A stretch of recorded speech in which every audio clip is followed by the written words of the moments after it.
voilà 22 ans que les chemins de Charlène et Albert de Monaco se sont croisés pour la première fois.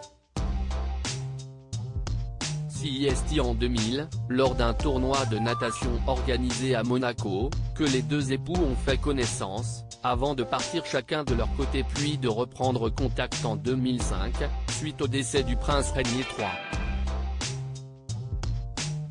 Tombés sous le charme l'un de l'autre, Charlène et Albert continuent de se fréquenter avant de se marier en 2011, puis d'accueillir Jacques et Gabriella en 2014.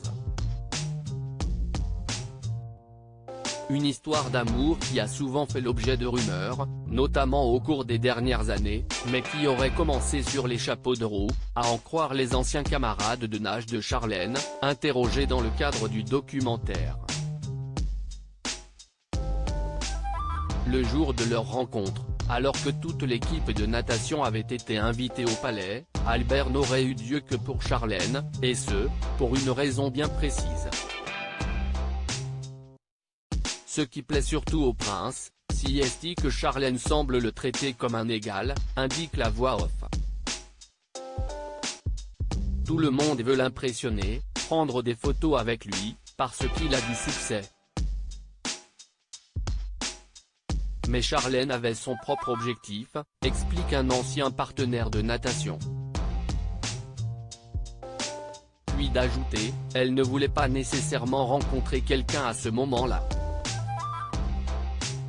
Un détachement qui n'empêche pas Charlène Whitstock de passer toute la nuit en compagnie du prince ce soir-là, à coup de virée en Rolls-Royce et de balade dans les rues désertes de Monaco à boire du champagne. Albert et Charlène de Monaco, ce point qui aurait pu gâcher leur rencontre si cette soirée ne marque vraisemblablement pas le début de l'idylle entre le prince et l'ancienne nageuse, elle permet de laisser un souvenir impérissable dans l'esprit de chacun, menant à leur retrouvailles quelques années plus tard. Cette nuit magique aurait d'ailleurs pu ne pas se produire, puisqu'en période de compétition, les nageurs avaient normalement l'interdiction de sortir après minuit. Mais comme l'explique le documentaire, l'entraîneur de Charlène de Monaco l'avait gracieusement autorisé à enfreindre le règlement ce soir-là, permettant sans le savoir la naissance du couple princier.